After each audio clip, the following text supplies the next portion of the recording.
오늘 본문은 맹인 바디메오라는 사람의 이야기입니다. 맹인입니다. 앞을 보지 못하는 사람이기 때문에 여러 가지 많은 생존의 전략이 한계가 있겠죠. 그래서 그의 직업은 거지입니다. 마가복음 10장 46절 말씀처럼 그들이 여리고에 이르렀더니 예수께서 제자들과 허대한 무리와 함께 여리고에서 나가실 때에 디메오의 아들인 맹인 거지 바디메오가 길가에 앉았다가, 디메오의 아들인 맹인인 거지 바디메오는 말 그대로 거지였습니다. 구걸하면서 하루하루를 살아갈 수밖에 없는 이 바디메오의 일상이 어땠을까요? 아마 자기의 처소가 있었을 것입니다. 성문 어귀에서 매일매일 구걸을 하고요, 매일 아침 길을 더듬으면서 성문 앞으로 나아갔을 것입니다. 앞이 보이지 않는 상황에서 불편하게 길을 더듬고 익숙하지만 익숙하지 않은 그 길을 매일처럼 성문 어귀에 나아가서 도착하고, 도착했다고 해서 반기는 사람이 있습니까? 아무도 없습니다.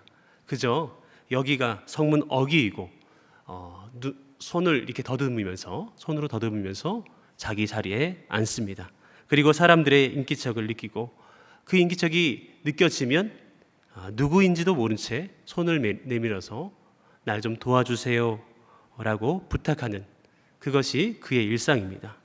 누군가 돈을 주면 그것을 모아서 소중하게 움켜쥐고 자기 집으로 돌아가서 잠을 청하는 그런 일상이 매일매일 반복되는 삶. 그러나 삶에 대한 안정과 또 소망은 전혀 없습니다. 그저 하루하루 버텨내는 것. 이 바디메오의 하루가 상상이 되십니까? 참 쉽지 않은 하루하루를 살아갑니다. 맹인이 된다는 것, 보지 못한다는 것, 이 사람에게는 매우 큰 짐이 될 것입니다.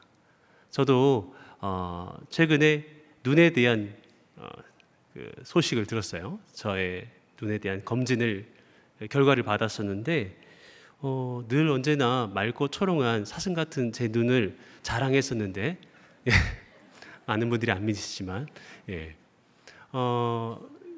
이 눈에 황반의 이상이 보인다. 우측 안구에 황반의 이상이 보인다. 뭐지? 하고 그냥 6개월이 지나갔어요. 황반? 눈이 좀 피곤한가 보다. 그런데 이제 저희 안과를 하시는 우리 교회 장로님과 이런저런 대화를 하다가 그 얘기를 말씀을 드렸더니 꼭 한번 검사하라고 해서 장로님의 안과에 갔습니다. 그런데 아이고 목사님, 한쪽이 아니라 양쪽에 있네요 하면서 황반 변성입니다. 이렇게 그냥 뭐 일종의 내 눈의 피로인가 보다 싶었는데 굉장히 심각하게 얘기하시더라고요. 그래서 장로님, 이것이 어떻게 진전이 되나요? 악화되면은 실명할 수 있다고. 그래서 어머나, 이 얘기를 듣고 참 마음이 무겁더라고요. 그때는 좀 시력이 괜찮았는데 그 얘기를 듣는 순간 뭔가 눈이 안 좋아 보이는 것 같고 제가 이제 주로 그 태블릿 PC로 전자책으로 이렇게 책을 보고 또 음성을 듣고 하는데 점점 이것을 멀리하게 되고 컴퓨터를 보면서 또 사역을 해야 되는 경우가 많이 있는데 점점 이 모니터를 보는 게 두려워지기 시작합니다. 참 마음이 힘들었어요. 그러면서 참 시력을 완전히 잃은 분들의 고통은 어떨까, 너무나 참 힘든 시간이겠다라는 생각이 들었습니다. 이 바디메오의 하루가 바로 그렇습니다. 전혀 보이지 않는 그런 상황 속에서 겨우겨우 자신이 먹고 살 그것을 구걸하고 있는 상황들. 맹인이 된다는 것은 여러 가지 의미가 있습니다. 맹인 바디메오의 시력 상실의 의미, 첫 번째는 아름다운 색채와 또 경치를 누릴 수 있는 기회가 뺏긴다는 것이죠. 풍경과 색을 잃게 됩니다. 거기 분명 풍경이 있습니다. 색이 있습니다. 그러나 그 사람은 볼 수가 없습니다. 있지만 없는 것처럼 누릴 수 없는 그런 일상들. 그리고 이 사람에게는 색과 풍경만 없어지는 것이 아니죠. 두 번째, 길이 보이지 않습니다. 이게 가장 큰 문제죠. 길이 보이지 않아서 내가 어떻게 가야 될지. 물론 맹인이 되고 나서 그렇게 익숙한 길들은 어느 정도 가게 될 것입니다. 그러나 그 활동 반경이 제한이 되어 있죠. 가까운 거리는 다 파악이 되고 어느 곳에 무엇이 있는지 다 파악이 되지만 조금만 상황이 바뀌면, 조금만 나를 다른 곳에 놓으면은 당황하고 어디로 갈지 모르는, 내게 맞는 길임에도 불구하고 멈칫할 수밖에 없는, 길이 보이지 않는 것, 이것이 바디메오의 두 번째 어려움이었습니다. 그리고 이 맹인 바디메오가 거지가 된 이유가 무엇입니까? 세 번째, 방법이 보이지 않아서입니다. 자기가 할 수 있는 일과 도구들이 눈앞에 있어도 그 도구들을 쉽게 붙잡을 수 없고 또 그 도구들로 일할 수 없습니다. 무엇이 보이지 않습니까? 방법이 보이지 않습니다. 이것을 붙잡고 움직여서 생산성 있게 살아내야 되는데 그렇게 삶을 살아갈 수 있는 방식이 보이지 않는다라는 것.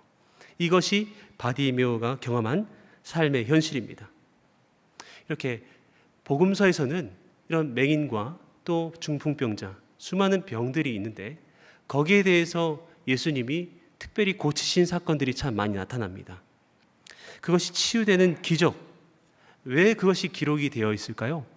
그 기적이 갖고 있는 상징성이 오늘 이 시대를 살아가는 우리에게도 오늘날에도 반드시 일어나야 하기 때문에 하나님께서는 성경을 통해서 기재하시고 기록하시고 그것을 오늘을 살아가는 우리에게도 피력하시며 그 일들을 오늘날에도 이루십니다. 그래서 대표적인 병으로서 이제 중풍병은 무엇을 상징합니까? 아무것도 움직일 수 없는 그런 무능을 상징하고, 또 오늘 함께 살펴보는 이 맹인은 무엇을 상징합니까? 볼 수 없고 또 알 수 없는 무지의 상징이죠. 그리고 우리의 보지 못한, 우리의 영적인 눈이 멀어 있는 것의 상징성이 바로 맹인입니다. 여러분, 우리가 시력이 있지만, 눈은 뜨고 있지만 우리 또한 많은 것들을 보지 못하고 살아갑니다. 우리의 맹인됨에 여러분 혹시 동의하고 계시는지요? 성경은 종종 이스라엘 백성들을, 그리고 현대를 살아가는 우리를 맹인 같다고 표현합니다. 본다고 하지만 아무것도 실상은 보지 못하고 있는 영적인 안목이, 시력이 상실되어 있는 존재가 바로 우리입니다. 아무것도 보지 못한다는 것은 무슨 뜻입니까? 눈은 뜨고 있지만 사랑을 보지 못합니다. 눈이 있지만 보람을 느끼지 못합니다. 성공의 시간도 있지만 성공을 맛보지 못합니다. 삶에는, 인생에는 사랑이 있습니다. 그런데 많은 사람들에게 상처받고 또 사랑에 배신당한 사람은 어떻게 생각합니까? 삶은 사랑은 없어 라고 얘기합니다. 사랑이 보이지 않는다, 사랑은 없다라고 그렇게 얘기하죠. 삶에는 수많은 보람이 있습니다. 열심히 일하고 그 성과를 누리고 기뻐하는 순간들이 참 많이 있습니다. 그런데 어떤 이에게는 어떤 계기를 통해서든지 그 일이 내게는 저주이고 노동은 나에게 재앙이 되는, 그리고 트라우마가 되는 그런 일들이 많이 있다는 것이죠. 그에게 있어서 일과 노동에서 보람을 느낄 수가 없는 것입니다. 보람을 보지 못합니다. 삶의 순간에는 여러 가지 실패도 있지만 성공도 있습니다. 그런데 이 사람은 매번 실패했어요. 자기가 잘못한 것도 아닌데 항상 그 실패의 결과는 자기에게로 돌아옵니다. 그래서 내 인생에 있어서 성공의 순간은 한순간도 없었다. 이 사람에게는 세상을 살아가는 이 삶의 터전에서 성공은 전혀 보지 못한 어떤 유형이 될 수 있습니다. 그리고 어떤 사람에게는 자기 자신이 보이지 않습니다. 또 타인이 보이지 않습니다. 그리고 하나님께서 소망을 주시고 기대하시는 그 내일이 나에게는 보이지 않습니다. 이렇게 우리는 많은 것들을 보지 못하고 살아갑니다. 사랑과 보람, 만족과 성공, 행복과 하나님 꿈꾸시는 그 내일을 보지 못하는 그 일상. 혹시 하나님 믿는다고 하는 여러분들에게 이런 봐야 될 것을, 충분히 누려야 할 것을 누리지 못하는 영적 시력 상실의 그 증후군에 혹시 빠져 있는 분은 없는지요? 이것이 우리가 바디메오를 닮아 있는 맹인됨입니다.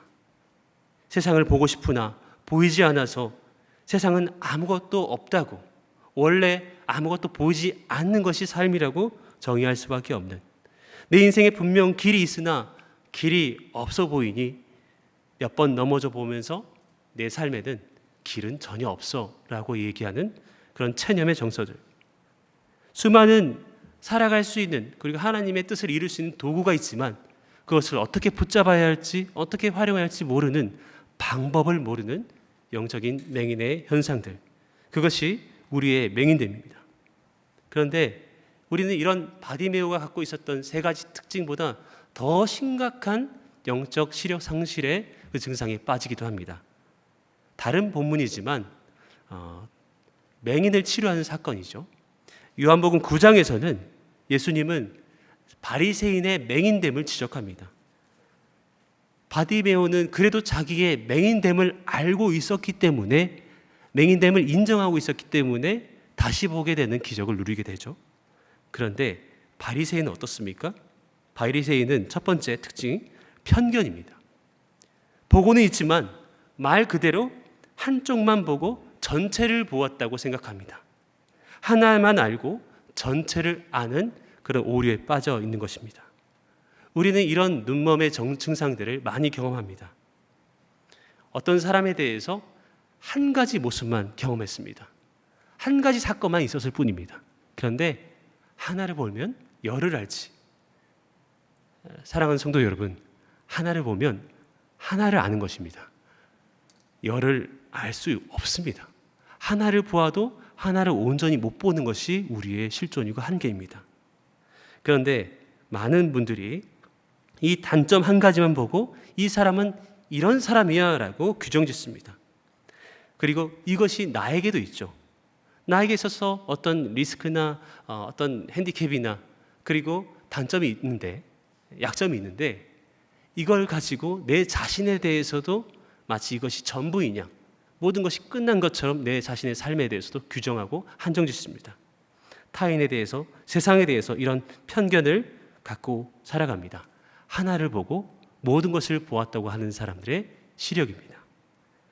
두 번째, 굴절의 현상입니다. 우리는 각자 견해가 있습니다. 견해라는 의미가 무엇입니까? 보고 해석하는 겁니다. 보고 이해하는 거예요. 우리는 보면 그 본 것에 대해서 해석을 하고 이해를 합니다. 각자 나름의 견해가 있다는 것입니다. 본 것에 대한 해석을 하고 우리는 항상 그 견해를 가지고 살아갑니다. 그렇다면 굴절은 어떤 현상입니까? 그 해석을 바르게 하지 못하고 왜곡되이 그렇게 받아들이는 태도. 보았습니다. 그런데 이상하게 해석합니다. 거꾸로 해석합니다. 내 인생에 매우 안 좋은 일인데 그것이 마치 내게 가장 좋은 것처럼 해석합니다. 빨리 해결하는 그런 중요한 일인데 이건 미뤄도 좋다고 얘기합니다. 시간을 두고 지켜봐야 하는 일인데, 인내심이 필요한 것인데 지금 당장 해야겠다고 그렇게 조급해합니다. 이걸 참고 버티고 꾸준히 하면은 내 인격과 영성과 삶이 변할 수 있는데 이건 너무 내게 필요 없고 의미 없고 그리고 지겨운 의무라고 생각됩니다. 이것이 굴절 현상입니다. 왜곡 현상입니다. 이 사람 또한 눈이 멀어 있는 것입니다. 세 번째, 이 바리새인들의 눈먼의 특징은 자신의 눈먼 것을 보지 못한다라는 것입니다. 하나만 봤음에도 다 봤다 생각하고 거꾸로 보고 있음에도 똑바로 보고 있다고 생각합니다. 여러 번 실수했음에도 불구하고 똑같은 실수와 잘못으로 죄악으로 자신의 패턴을 일관하는 이런 바리새인들에게 예수님은 이렇게 얘기합니다. 우리 요한복음 9장 40절에서 41절까지 말씀 우리 다 같이 함께 읽도록 하겠습니다. 시작. 바리새인 중에 예수와 함께 있던 자들이 이 말씀을 듣고 이르되 우리도 맹인인가? 예수께서 이르시되 너희가 맹인이 되었더라면 죄가 없으려니와 본다고 하니 너희 죄가 그대로 있느니라. 무슨 말씀이에요? 이 요한복음 9장에서 한 맹인을 치료하십니다. 그런데 이 맹인을 치료한 거에 대해서 예수 그리스도의 메시아 되심을 바라보면서 예수님께 나아와야 하는데 아주 비본질적인 것으로 예수님을 넘어뜨리려 하는 것이죠. 그래서 예수님께서 그들 앞에서 정말 누가 맹인인가, 누가 안 못 보는 사람인가라는 것을 지적합니다. 그래서 그런 지적 가운데에서, 말씀 가운데에서 그들이 반응하는 것이죠. 우리도 맹인인가? 맞습니다. 맹인입니다. 근데 예수님이 뭐라고 말씀하세요? 너희가 맹인 되었더라면 죄가 없으려니와 본다고 하니 너희 죄가 그대로 있느니라. 이들이 나는 눈이 멀었습니다, 내가 바로 맹인이었습니다 하면서 회개하는 것이 아니라 우리가 맹인이라고? 그럴 리가 하면서 거부하는 것이죠. 나는 맹인이 아니야 라는 그 태도로 일관하는 모습입니다. 자기의 맹인됨을, 보지 못하고 있는 세 번째 특징입니다. 이 세 가지가 바리새인들의 시력 상실입니다. 이것을 비춰봤을 때에 우리는 자주 눈이 머는 그 아픔을 겪고 있는 건 아닌지요. 우리는 이 본문에 나온 바디메오와 같이, 그리고 바리새인과 같이 맹인이 아닌지 다시 한번 돌아봐야 합니다. 우리가 스스로 맹인이 아니라고 생각한다면 오늘 이 이야기는 늘 들었던 이야기네, 나에게 별로 은혜가 되지 않을 겁니다. 2000년 전에 맹인인 이 바디메오가 예수님 만나서 눈이 회복된 사건, 그게 나랑 무슨 상관이 있는가? 라고 여겨질 것입니다. 그렇기 때문에 오늘 이 시간에 우리가 순간순간 자주 눈이 멀 수 있는 동일한 맹인임을 기억하면서, 이 시간에는 또 너무 오래도록 눈이 멀어 있는 분들이 참 많이 있을 것입니다. 눈은 뜨고 있으나 여러 가지 왜곡과 굴절, 편견, 그리고 자신의 눈 멀고 있음을 인지하지 못한 채 계속해서 하나님이 원치 않는 것들을 바라보면서 그것을 쫓고 있는 상황들, 우리 주변에 참 이런 맹인들이 많이 있습니다. 이런 우리의 눈먼에 동의해야 합니다. 우리는 눈먼 시대를 많이 너무나 오랫도록 살아가고 있습니다. 그렇기 때문에 이 시간 나의 맹인됨을 불쌍히 여기면서 이 바리새인의 태도와 또 바디메오의 태도를 기억하면서 우리는 어떠한 태도로 나아가야 할지 결정해야 될 것입니다. 마가복음 10장 47절 말씀 함께 있습니다. 시작. 나사렛 예수시란 말을 듣고 소리질러 이르되 다윗의 자손 예수여 나를 불쌍히 여기소서 하거늘. 바디메오가 이렇게 외치고 있는 것이죠. 매일처럼 너무나 힘겨운 날들을 살아가고 있는 이 바디메오, 더듬더듬어서 가고 싶지 않은 곳에 가서 하루를 참아내고 견디고, 또 돌아가고 싶지 않은 곳에 홀로 또 돌아가서 외로이 잠을 청하는, 그리고 다시 기다려지지 않는 내일을 또 맞이하게 되는 이 바디메오. 이 바디메오에게는 무엇이 있습니까? 희망이 있습니다. 첫 번째 태도, 빛을 향한 소망의 태도가 있다는 것입니다. 본인을 어둠 가운데에서 영원히 끝날 존재로 규정하지 않았습니다. 다시 보고 싶어하는 소망이 있었습니다. 희망이 있었습니다. 다시 걷고 싶은, 다시 움직이고 싶은 희망이 있어야 합니다. 38년 된 병자처럼, 또 중풍병자처럼 다시 보고자 하는 그런 우리의 마음 안에 소망이 있어야 합니다. 그리고 두 번째, 예수만이 대안이라는 믿음. 이것이 이 외침에 나타난 바리새인의 두 번째 태도였습니다. 예수라는 그분을 만나면 내가 다시 볼 수 있을 것인데, 다윗의 자손 예수여, 다윗의 자손이여. 여러분, 다윗의 자손 예수, 여러분, 이 다윗의 자손 예수라는 것은 일반적인 고백이 아닙니다. 구약에 나타난 다윗의 자손 메시아, 바로 예수가 메시아이며, 그 메시아가 왔을 때 이사야에서 여러 군데에서 그렇게 얘기하였던 것처럼 눈먼 자들이 다시 보게 되고, 못 걷는 자들이 다시 걷게 되고, 묶여있는 자들이 자유케 되는 그 예언이 이루어질 것이다. 이 바디메오는 믿었던 것입니다. 그렇기 때문에 다윗의 자손 예수여, 나는 비록 이름이 없습니다. 바디메오는 이름이 없습니다. 바디메오는 디메오의 아들이라는 뜻입니다. 그냥 대충 이름 지은 거예요.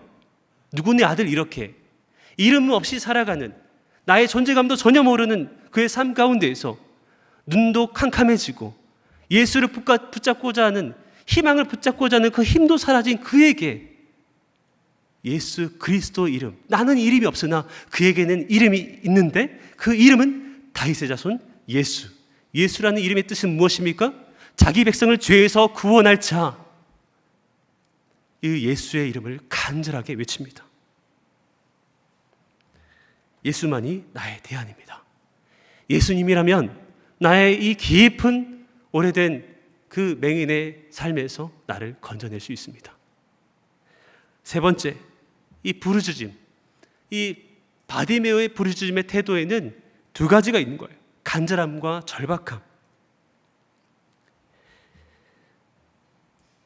사실 이 46절에 보시면 예수께서 제자들과 허다한 무리와 함께 여리고에서 나가실 때에, 들어오시는 것도 아니에요. 나가시는 거예요. 일 다 보시고 나가시는 겁니다. 예루살렘으로 가시는 여정 속에서 나가는 거예요. 마지막 장면입니다. 왜 나가실 때 이 소경이 나왔을까요?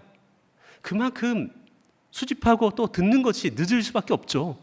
자기는 오늘 하루 구걸해야 오늘 먹고 사는데, 그리고 눈이 보이지 않으니 사람들이 어디로 가는지, 그리고 그 사람들 속에서 나는 끼어들 수가 없습니다. 소외되어 있는 것이죠.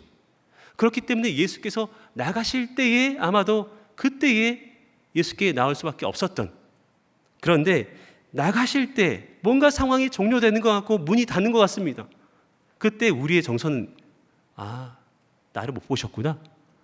하나님의 아들이라면서 나를 발견하지 못하네. 이미 떠나셨겠지 하면서 체념합니다. 그리고 다음으로 기회를 미룹니다. 그런데 이 바디메오는 예수께서 나가실 때이지만 희망이 꺼져가는 것처럼, 내게는 기회가 안 오는 것처럼 보이지만 간절함과 절박함으로 부르짖습니다. 48절 말씀, 많은 사람이 꾸짖어 잠잠하라 하되 그가 더욱 크게 소리질러 이르되 다윗의 자손이여 나를 불쌍히 여기소서 하는지라. 주님, 나를 불쌍히 여기소서.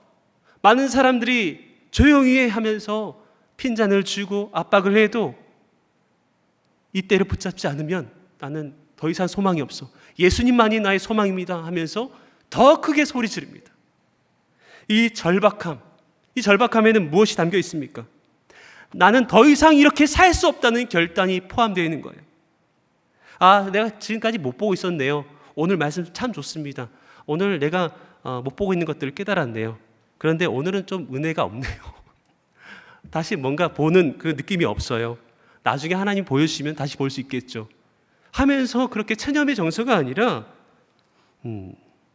내가 이 보지 못한 것들을 반드시 오늘 해결하겠다라는 그 절박함인 거죠. 그래서 기회를 미루지 않습니다. 예수께 더 나아가서 소리 지릅니다.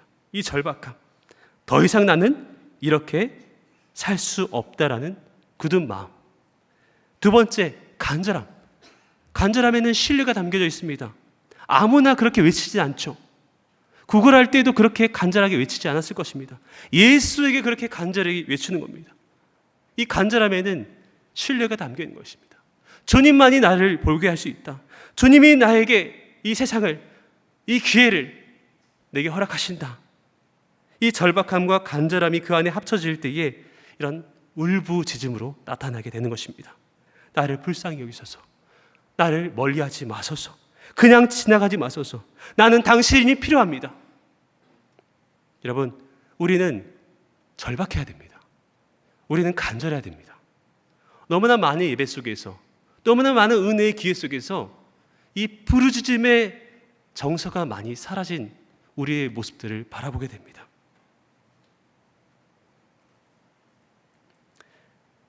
여러분, 보지 못하는 것은 매우 치명적입니다. 저도 이 황반변성의 진단을 받았을 때 많은 분들이 위로를 해주더라고요. 목사님, 그거 참 점점 악화되면 실명된다는데 이게 위로인지. 목사님, 저희 그 아는 분이 결국에 실명됐어요. 이런 얘기하는 거예요.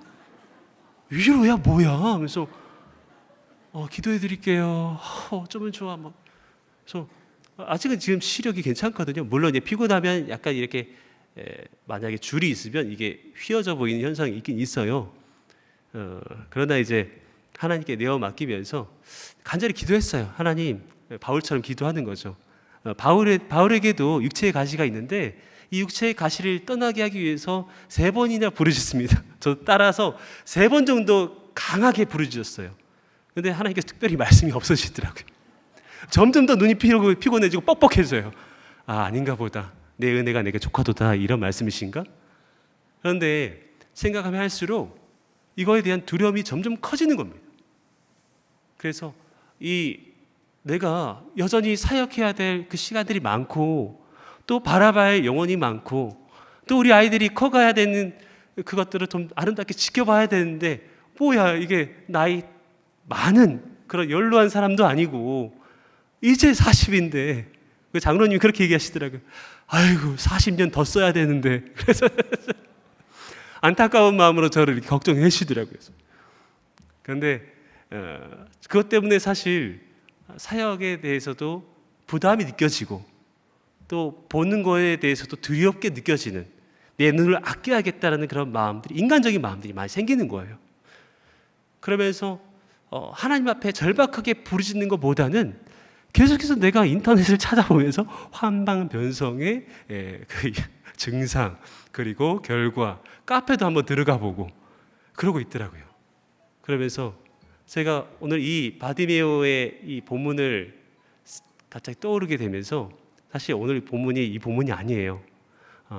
다른 본문이었는데 이 말씀이 계속해서 최근에 주시는 거예요. 그래서 오늘 이렇게 본문을 바꾸고 또 설교를 다르게 전하고 있지만은 저는 이걸 통해서 많이 깨달았습니다. 내가 앞에서 얘기했던 그 증상이 다 내 증상이었구나. 내가 참 하나님의 일들을 한다면서 봐야 될 것들을 온전히 보지 못하고, 보고 싶은 부분만 보고, 또 하나님께서 알려주신 것들에 대해서 왜곡돼서 굴절해서 그렇게 받아들이는 내 모습들, 그리고 자주 눈멀게 되는데, 보지 말아야 할 것들을 보게 되는데 그것을 인정하지 않는, 나의 무지함과 무능함과 눈멈을 인정하지 않는 내 모습들이 느껴졌습니다. 하나님께서 그렇게 말씀하시더라고요. 네가 과연 맹인이 아니냐? 네가 과연 바른 것을 보고 있느냐? 사실 목회를 하면서 이런 수많은 딜레마들을 경험하게 됩니다. 그러면서 우리는 이것이 드러나지 않기 때문에 목회자들은 이런 자기 착각에 참 많이 빠지게 돼요. 믿음이 좋고, 또 하나님께 충성하는, 그리고 영적인 깨끗한 안목을 늘 바라보게 되는 그 인정을 많이 받잖아요. 근데 저는 알아요. 얼마나 왜곡되어 보는지, 얼마나 봐야 될 것을 보지 못하고 내가 보고 싶은 부분만 보고 있는지. 그 가운데서 진실하게 절박한 기도가 나오더라고요. 다윗의 자손 예수여, 나를 불쌍히 여기소서. 하나님, 주님이 보여주시는 것에 내가 보기를 원하고, 또 보지 말아야 될 것들은 보지 않는 둔감함을 주시기를 원합니다. 봐야 되는데 그 보는 것이 피곤하니까, 또 내가 온몸을 쏟고 또 소진해야 되니까는 그것을 일부러 피하는, 저기서 울부짖고 있는데 성도가 간절히 찾고 있는데 외면해요. 때로는 못 들은 척, 나 자신을, 그리고 성도를 속이는, 제가 맹인이었습니다. 혹시 저와 여러분은 이런 눈멈의 증상으로 인해서 하나님과의 관계가 틀어지고, 또 일상에 대한 색채와 그 의미가 사라지는 영적 시력 상실의 그 현상을 경험하고 있지 않은지요? 그러나 이 바디메오의 절박함과 간절함의 부르짖음을 기억하시면서 여러분의 시력을 잃어가는 것을 방치하지 않았으면 좋겠습니다. 다윗의 자손 예수여, 나를 불쌍히 여기소서. 바디메오는 자신의 시력을 잃어감을 불쌍히 여겼다는 거예요. 난 더 이상 이렇게 살 수 없다라고 그렇게 가슴을 치면서 주님 앞에 어디 계시는지도 모르는데 그렇게 예수를 찾고자 나왔다는 것입니다. 그런 그에게 어떤 응답이 이루어집니까? 51절, 52절 말씀 우리 다 같이 함께 읽도록 하겠습니다. 시작. 예수께서 말씀하여 이르시되 내게 무엇을 하여 주기를 원하느냐? 맹인이 이르되 선생님이여 보기를 원하나이다. 예수께서 이르시되 가라, 내 믿음이 너를 구원하였느니라 하시니 그가 보게 되어 예수를 길에서 따르니라. 예수님이 묻습니다. 무엇을 하기를 원하느냐? 주님, 선생님이요, 보기를 원합니다. 보기를 원합니다. 여기에 따른 예수님의 응답이 무엇입니까? 가라, 내 믿음이 너를 구원하였느니라. 이 말씀이 선포되고 나서 그가 곧 보게 되어 예수를 길에서 따르니라. 일시적인 따름이 아닙니다. 눈이 띄어지고 눈이 보이게 되고, 그래서 나의 어떤 겉옷, 내가 내던진 겉옷과 그리고 구걸할 수 있는 어떤 통을 찾는 것이 아니라, 그리고 가족에게로, 세상에게로 돌아가는 것이 아니라 곧 보게 되어 예수를 따르는, 이것은 상징적인 의미입니다. 예수 그리스도만 바라보게 되었고 예수의 길로, 그 길로 계속 행하게 되었다. 여러분, 이 귀한 말씀이 여러분에게, 저와 여러분에게 선포되는 귀한 이 밤 될 수 있기를 축복합니다. 그렇기 때문에 여러분, 말씀 마치면서 첫 번째, 우리의 무지를 두려워하십시오. 시편 16편 1절에서 다윗은 여러 가지 환난과 또 자기의 죄악으로 인해서 점점 눈이 어두워져 갑니다. 캄캄해집니다. 환경도 어두워지고 자기의 그 고난의 피곤해질 대로 피곤해져 있는 자기의 눈이 어두워지기 때문에 16편 1절에서 그렇게 얘기합니다. 하나님이여 나를 지켜주소서, 내가 주께 피하나이다. 무엇으로부터 지켜달라고 하는 것일까요? 자기의 눈먼, 자기의 무지로부터 나를 지켜주소서라고 요구하는 것이죠. 가장 무서운 것은 자기의 무지함이었습니다. 봐야 될 것들을 보지 못하는 시력 상실이었습니다. 그렇기 때문에 16편 7절에서 이렇게 간구하는 것이죠. 나를 훈계하신 여호와를 송축할지라 밤마다 내 양심이 나를 교훈하도다. 하나님, 나를 훈계하여 주시옵소서. 나의 눈먼 것과 나의 보지 못한 것과 나의 무지함을 불쌍히 여기시고 날마다 나를 깨우쳐 주시옵소서. 나를 깨우치시고 내 양심을 자극하여서 내 양심으로 하여금 내가 매일매일 무엇이 옳은지 무엇이 그른지 깨닫게 하여 주시옵소서. 이 훈계하시는 하나님을 갈망하면서 찬송하고 있는 것입니다. 여러분, 이런 마음이 우리에게 필요합니다. 그리고 이 밤에 이 하나님의 은혜를 이렇게 구하면서 절박하게 구하셨으면 좋겠습니다. 주님, 나를 불쌍히 여기소서. 내 편견과 아집과 그리고 왜곡에서 벗어나 주님이 보여주시는 것을 온전히 수용하고 봐야 될 그 땅과 그 사역을, 그리고 그 영역을, 그 영혼들을 볼 수 있는 눈을 허락하여 주시옵소서. 그래서 내게도 여전히 사명이 있고 내게도 여전히 하나님께서 기뻐하시는 계획과 소망이 있음을 기억하는 우리가 되기를 원합니다. 여러분의 자녀에게 여러분 하나님의 계획과 소망이 있음을 믿으십니까? 여전히 하나님 안에서 자라나고 있는 자녀들이고 여전히 하나님 안에서 살아가고 있는 나의 가족들입니다. 생명이 있습니다. 생명이 있다는 것은 계속해서 살아갈 날들이 있다는 것이고, 하나님 안에 생명이 있다는 것은 자라날 그 생장점, 생명력이 있다는 것이죠. 그런데 그의 어떤 과거 때문에, 그 어떤 실수 때문에 우리는 그의 성장점을 무참히 잘라버립니다. 너는 그런 애야, 당신은 그런 사람이야 하면서 그런 왜곡과 굴절에서 벗어나 하나님이 여전히 기대하시고 여전히 그와 함께 하시기 때문에 그 또한 눈이 띄어지게 되고 보게 되고 예수를 따르게 된다는 소망이 한 가족인 여러분에게 그런 은혜가 있어야 됩니다. 그렇게 될 때 그들을 위한 내 가정과 내 다락방과 내 교회와 소망 없어 보이는 이 땅에 대해서도 우리는 다시 절박함과 간절함으로 기도할 수 있는 것입니다. 이 절박함과 간절함으로 주여 불쌍히 여기소서, 나를 불쌍히 여기소서, 내 가정을, 내 자녀를, 내 교회와 다락방을, 그리고 하나님 이 땅을 주여 불쌍히 여기소서 간절히 부르짖을 때 주께서 다시 보게 하시고 모두가 다 주를 따르게 되는 역사가 있는 이 밤이 될 줄 믿습니다.